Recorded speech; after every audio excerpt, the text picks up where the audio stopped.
பட்டுக்குட்டி, என்ன அம்மாவும் மகளும் ஊரெல்லாம் சுத்தி பார்த்துட்டு வரீங்களா? பிறந்து 30 நாள் கூட ஆல, அதுக்குள்ள வெளில எல்லாம் போயிட்டு வரீங்க? 30 நாள் முடிஞ்சது, அவங்களே வந்துருவாங்க. ஏன் தங்க அப்படிதானே? சொல்லுங்க, வந்துருவாங்கல்ல?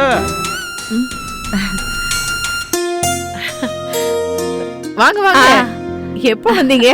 இப்பதான். பொண்ணு என்ன சொல்றா? ராத்திரி எல்லாம் தூங்க விடுறாளா? எங்க விடிய விடிய முழிச்சிட்டு இருக்கிறது தான் எங்க வேலையே. ஷிஃப்ட் போட்டு வேலை பாருங்க. இங்க நாங்க அப்படிதான் பாத்துட்டு இருக்கோம்.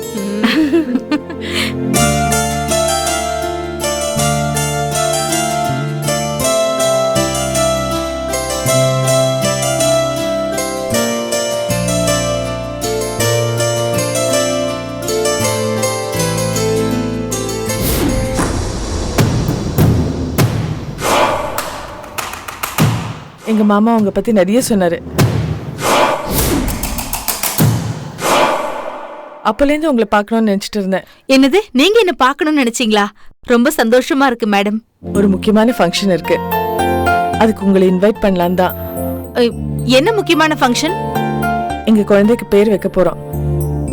அது ஒரு விழாவா கொண்டாடலாம்னு முடிவு பண்ணி ஐயர்கிட்ட நாள்லாம் குறிச்சிட்டோம். ஐயோ மேடம், நாங்களும் அந்த ஏற்பாடு தான் செஞ்சுட்டு இருக்கோம்.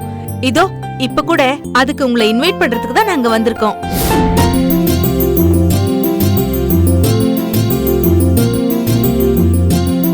ஓஹோ, நீங்க எப்ப நாள் குறிச்சிருக்கீங்க? இதோ நாளைக்கு தான் மேடம். நாளைக்கு வா. சரியா போச்சு, நாளைக்கு தான் நாங்களும் நாள் குறிச்சிருக்கோம்.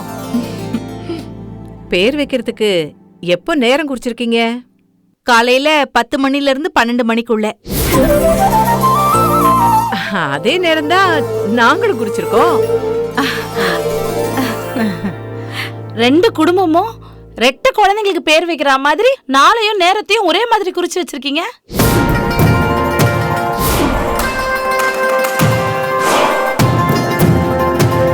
இதுங்க ரெண்டும் ரெட்ட குழந்தைங்க மாதிரி தான் இருக்கு.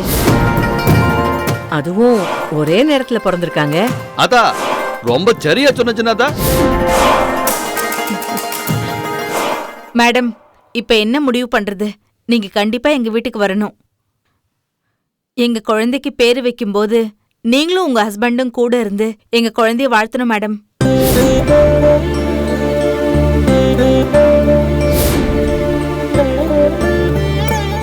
ஆனா அதே நேரத்துல நீங்களும் உங்க குழந்தைக்கு பேரு வைக்கணும்னு பிளான் பண்ணிருக்கீங்க. இப்ப என்ன பண்றது மேடம்? அதுதான் நானும் யோசிக்கிறேன். நான் ஒரு யோசனை சொல்லட்டா? 2 பேரும் ஒரே இடத்துல ஒரே நேரத்துல பிறந்திருக்காங்க இல்லையா? 2 பேரோட பேர் சூட்டு விழாவையும் ஒரே இடத்துல நடத்திடுவோம். என்ன சொல்றீங்க? சின்னதா, நீ சொல்றதே ரொம்ப ரொம்ப சரிங்கிறேன். அப்படிதான் பண்ணணும். அப்படி செஞ்சீங்கன்னா ஃபங்க்ஷன் சும்மா களை கட்டும்ல.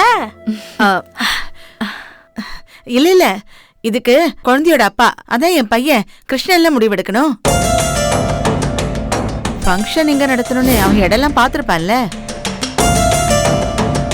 எதுக்கு இடம் தேடுறீங்க? கல்யாண மண்டபம் மாதிரி எங்க வீடு இருக்கு.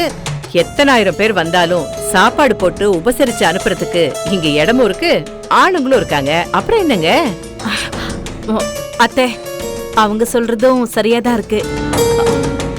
இவங்க கூட சேர்ந்து எனக்கு பிரசவான ராசிதான் இன்னைக்கு நம்ம பாப்பா நம்ம கூட ஆரோக்கியமா இருக்கு. பேரு வைக்கிறதையும் இவங்க கூட சேர்ந்தே கொண்டாடிடலாம்.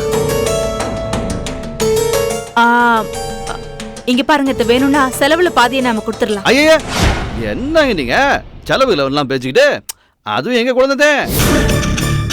பணத்தை பத்தி எல்லாம் நீங்க கவலைப்படாதீங்க. நீங்க எல்லாரும் கிளம்பி வாங்க, அது மட்டும் போதும். மத்த எல்லாம் நாங்க பாத்துக்கிறோம். அத்தை, அதான் இவர் இவ்வளவு தூரம் சொல்றாருல்ல. இங்க பாருங்க அத்தை, நான் சொன்னா அவரு கேப்பாரு. நீங்க சரின்னு சொல்லுங்க அத்தை. சரி. குழந்தை உச்சா போயிட்டா. பாத்ரூம் எங்க இருக்கு? அத்தை கொடுங்க அத்தை, நான் எடுத்துட்டு இல்ல பரவாயில்ல, நானே கிளீன் பண்றேன். பாத்ரூம் எங்க இருக்குன்னு சொல்லுங்க. வாங்க வாங்க வாங்க.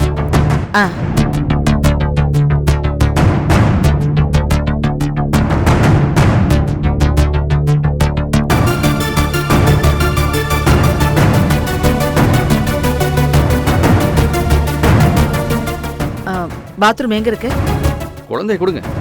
கொடுக்க மாட்டேன். சோலையம்மா, நீங்க என்கிட்ட பேசணுங்கிறதுக்காக தானே குழந்தை உச்சா போயிட்டான்னு போய் சொன்னீங்க.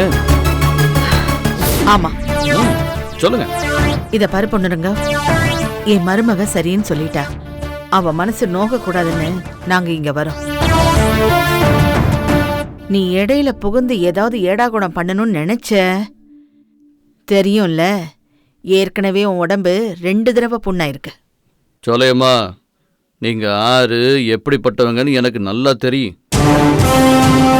அது மட்டும் இல்ல, நீங்க எங்க இட்லி சுட்டு வித்தீங்கன்னு கூட எனக்கு தெரியும். அது மட்டும் இல்ல, நீங்க ருக்மணிய எப்படி மயக்கி உங்க பையனுக்கு கண்ணால பண்ணி வச்சீங்கன்னு எனக்கு நல்லா தெரியும். நீங்க அயோத்தி குப்பத்துல இட்லி சுட்டு வித்ததுல இருந்து இப்ப அண்ணா நகருக்கு வந்த வரைக்கும் ஆல் டீடைல்ஸ் சேகரிச்சு வச்சிருக்கிறேன். இன்னைக்கு என்னோட குழந்தைய வாங்கி உங்க வாரிசாக்கிறதுக்கு என்னைய ஏமாத்தின மாதிரி நாளைக்கு இதே ருக்மணியையும் ஏமாத்த மாட்டீங்கன்னு என்ன நினைச்சேன்? இதெல்லாம் பார்த்துக்கிட்டு நான் சும்மா இருப்பேன்னு மட்டும் நினைச்சிடாதீங்க. ருக்மணிக்கு எதனா ஒண்ணு ஆச்சு. சோலைமா, என்னை மாதிரி ஒரு நல்லவனுக்கு உடம்பும் மனசும் புண்ணாகிறது நேரமும் காலமும் முடிவு பண்றது. ஆனா நேரமும் காலமும் நிச்சயமா மாறும். நல்லவன் தன் மனசுப்படி கண்டிப்பா செய்ப்பான். ஏய், சும்மா தத்துவம் பேசி கற்பனை பண்ணாத பொண்ணுரங்கம். நீ தானம் கொடுத்ததுதான். தானம் கொடுத்த பொருளை யாரும் திரும்ப வாங்கணும்னு நினைச்சு கூட பார்க்க மாட்டாங்க. ஆமா பொண்ணுரங்கம், யாரும் திரும்பி வாங்கணும்னு நினைச்சு கூட பார்க்க மாட்டாங்க. ஆனா நீ என்கிட்ட இருந்து மறுபடியும் பறிக்க பாக்குறேன்.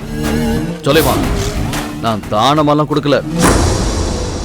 10 மாசம் சுமந்து பெற்றது. அதை யாரும் தானமெல்லாம் கொடுக்க மாட்டாங்க. எல்லாருமா சேர்ந்து என் மூளைய சுரண்டி என் இறக்க கூடத்தை பயன்படுத்திக்கிட்டீங்க. எங்களுக்கு குழந்தை 30 நாளைக்கு மட்டும் வேணும்னு சொன்னீங்க. அதுவும் உங்க மருமகளுக்கு உயிர் பெற்ற வேணும்னு சொல்லி கேட்டீங்க. அதனாலதான் நான் குழந்தைய கொடுத்தேன். தர்க சொல்லேமா, என் குழந்தைய நான் கடனாத்தையும் கொடுத்திருக்கிறேன். வாங்கின கடனை திருப்பி கொடுக்கறதே மரியாதை. தர முடியாது. நானும் திரும்பி வாங்காம விட மாட்டேன். பார்க்கலாம்.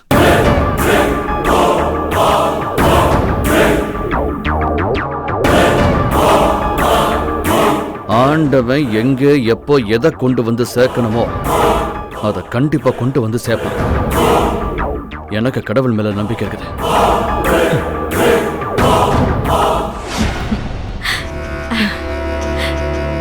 செல்லக்குட்டி, அதுக்குள்ள தூங்கிட்டீங்களா?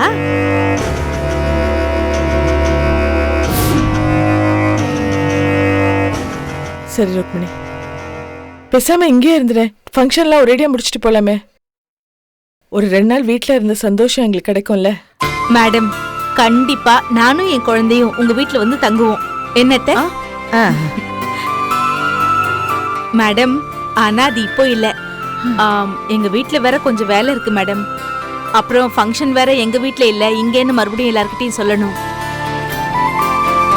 எல்லாத்தையும் ரெடி பண்ணிட்டு நாளை காலையில சரியா 8 மணிக்கெல்லாம் நானே, என் ஹஸ்பண்ட், என் அத்தை எல்லாரும் வந்துடுறோம். சரி ருக்மணி, அப்ப காலையில எல்லாரும் வந்துருங்க. சரிங்க மேடம், வரோம். போயிட்டு வரோம். சரிம்மா. இருங்க, ஒரு நிமிஷம். குழந்தைக்கு என்ன பேர் வைக்க போறீங்க? அது சஸ்பென்ஸ். ஆமா, உங்க குழந்தைக்கு என்ன பேர் வைக்க போறீங்க? நாங்க மட்டும் சொல்வோமா? அதுவும் சஸ்பென்ஸ். அப்போ நாளைக்கு எல்லா சஸ்பென்ஸும் உடையுதுன்னு சொல்லுங்க. ருக்கு, போலாமா? வரோம். வரோம் மேடம்.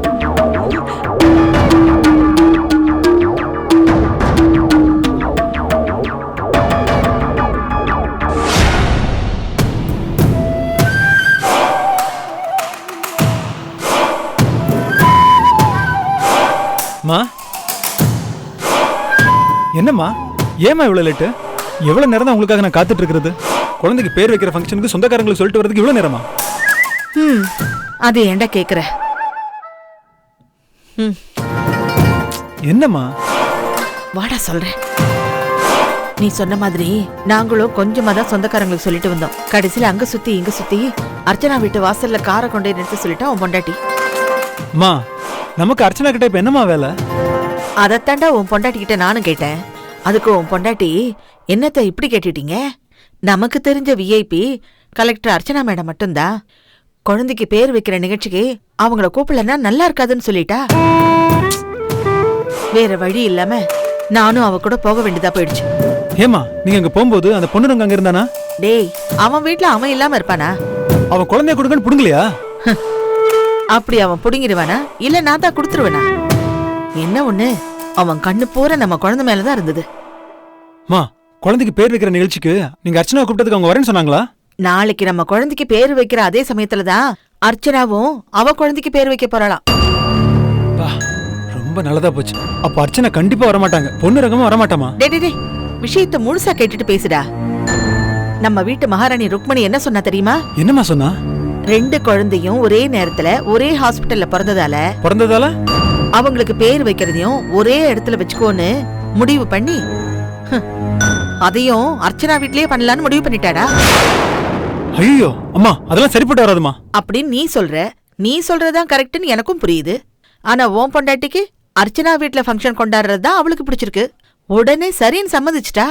என்னது, நம்ம குழந்தைக்கு பேர் வைக்கிறது அர்ச்சனா வீட்லயா? இதுக்கு நான் சம்மதிக்க மாட்டேன்னு சொல்ல வேண்டியதுமா? சொல்லாம இருப்பனா? ரொம்ப பெரிய போராட்டத்துக்கு பிறகு என் மருமகளுக்கு குழந்தை பிறந்திருக்கு. குழந்தை பிறந்த முதல் ஃபங்க்ஷனை எங்க வீட்டுல தான் நடத்தணும்னு சொன்னேன். அதுக்கு ருக்மணி, அத்தை நீங்க சும்மா இருங்க அத்தை, அர்ச்சனாக்கா சொன்ன மாதிரி ஒரே இடத்துலயே அர்ச்சனாக்கா வீட்லயே ஃபங்க்ஷனை வச்சுக்கலாம்னு சொல்லிட்டா. என்னால ருக்மணி எதிர்த்து ஒரு வார்த்தை கூட பேச முடியலடா. 50 100 500 கோடி ரூபாய் சொத்துக்கு சொந்தக்காரிடா. என்ன பண்றது? ருக்மணியும் என்கிட்ட அர்ச்சனா அக்காவும் பொண்ணுங்கமும் ஆசைப்பட்ட மாதிரி பிடிவாதமா செய்யறேன்னு சொல்லிட்டா. அம்மா, அர்ச்சனாக்கு பிறந்த குழந்தைய அவங்க வீட்லயே கொண்டு போய் பேர் வைக்கிற மாதிரி ஆயிடுச்சேம்மா. அந்த பொண்ணுங்க ஏதாவது வில்லங்கம் பண்ணி குழந்தைய பிடிங்கிக்கிட்டு நம்மள வெறுங்கையோட அனுப்பிச்சிட்டா அப்புறம் ருக்மணி உயிருக்கு ஆபத்தாயிடுமே. அப்புறம் அந்த 500 கோடி ரூபாய் சொத்து நம்ம கைக்கு கிடைக்கவே கிடைக்காதுமா. நீ சொல்றதெல்லாம் கரெக்ட் தான், எனக்கும் புரியாம இல்ல. இப்போதைக்கு ருக்மணியை மிரட்டி பணிய வைக்க முடியாது. எப்படிப்பட்ட கில்லடியும் ஏன் மிரட்டலுக்கு பயப்படுவான். ஆனா இப்ப இருக்கிற சூழ்நிலையில ருக்மணியை மிரட்டக்கூடிய நிலையில நான் இல்ல. அப்படி செஞ்சா 500 கோடி ரூபாய் சொத்து நம்ம கைக்கு வராதுடா. அதனாலதான் அவ வழிக்கே நான் போயிட்டேன். நீ என்ன சொன்னாலும் சரிமா, அர்ச்சனா வீட்ல ஃபங்க்ஷன் வச்சிருக்கிறது எனக்கு கொஞ்சம் கூட பிடிக்கல. எனக்கு கூட தான் பிடிக்கல. அர்ச்சனா வீட்ல ஃபங்க்ஷன் வச்சுக்கிறது கொஞ்சம் கூட பிடிக்கல. எனக்கு பிடிச்சிருக்கே.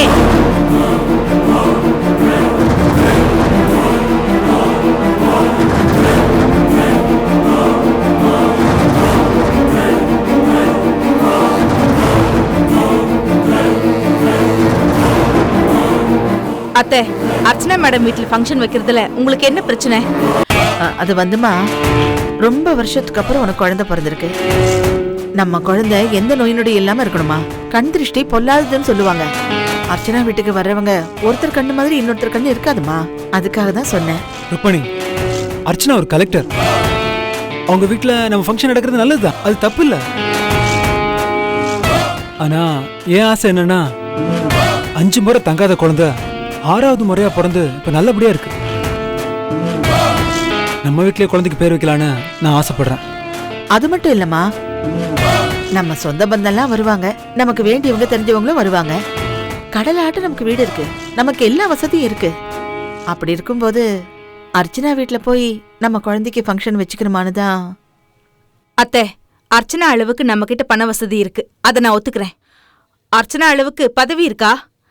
அவங்க கிட்ட இருக்க செல்வாக்கு உங்ககிட்ட இருக்கா? இல்ல இல்ல. அது மட்டும் இல்ல, அர்ச்சனா குணத்துல கூட ரொம்ப பெருந்தன்மையானவங்க, ரொம்ப நல்லவங்க. அதனால அவங்க வீட்ல நம்ம குழந்தைக்கு பேர் வைக்கிற ஃபங்க்ஷன் நடத்துறத நான் பாக்கியமா நினைக்கிறேன் அத்தை. மேற்கொண்டு இத பத்தி நீங்க விவாதம் பண்றதுல அர்த்தமே இல்லை.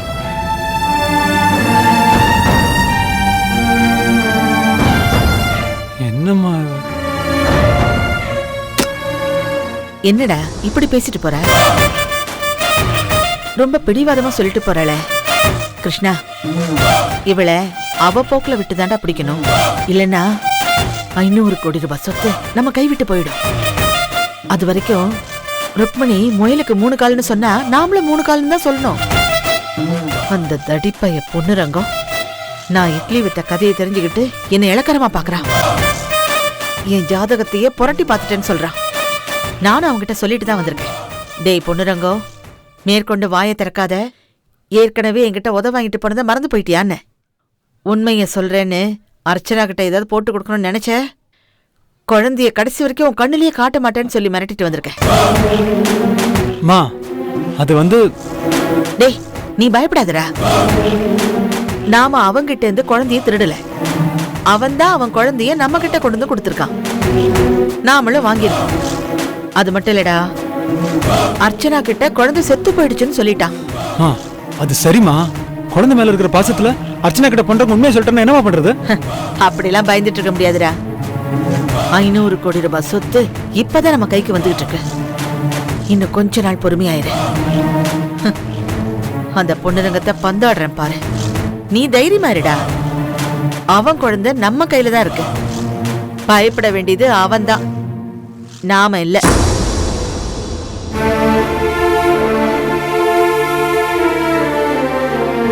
நாளைக்கு குழந்தைக்கு பேர் சூட்டு விடா.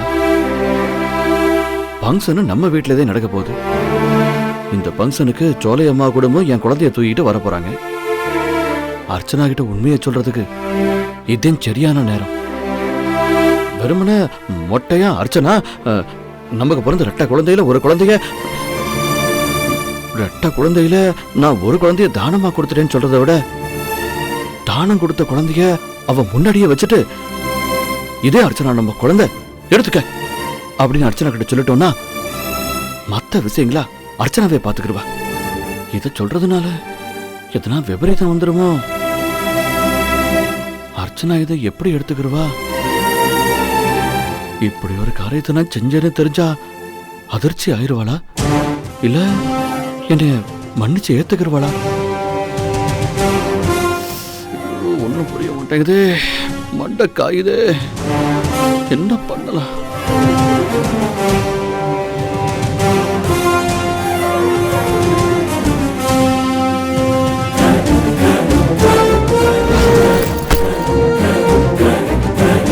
பேக் எடுத்துட்டு முதல்ல வீட்டை விட்டு வெளியே போங்க.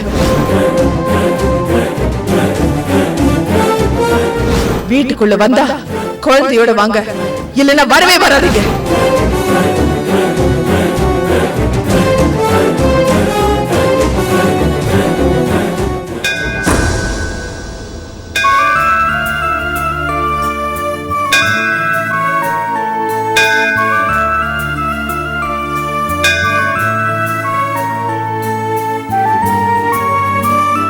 நம்மளால எடுக்க முடியாத முடிவுகளை சாமி கிட்ட கேட்கறதே சரி. இப்பவே சாமி கிட்ட கேட்டுருவோம்.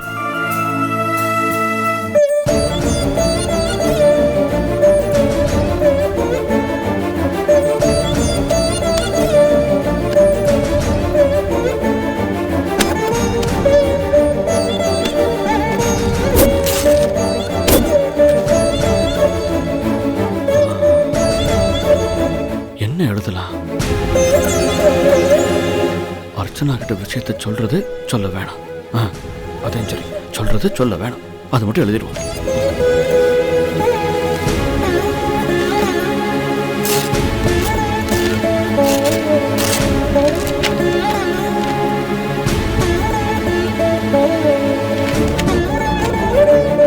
எழுதுவோம்.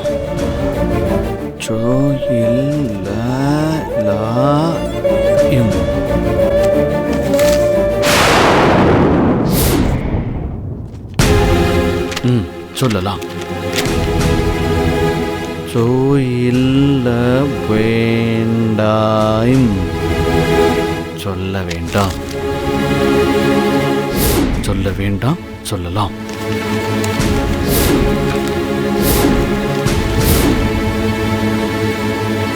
கடவுளே, இது எனக்கு ஒரு நல்ல முடிவா சொல்லணும்.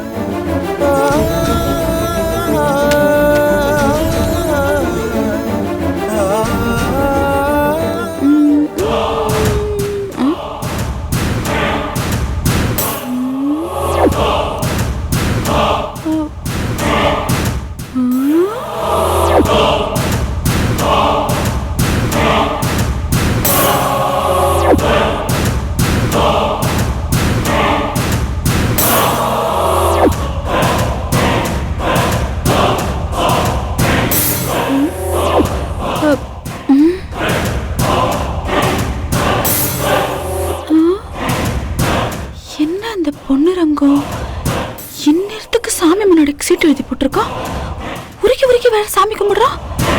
என்னவா இருக்கும்? கடவுளே, அர்ச்சனாவு தெரியாம நான் குழந்தைய எடுத்து அந்த கிருஷ்ணா கிட்ட கொடுத்தது தப்புதே.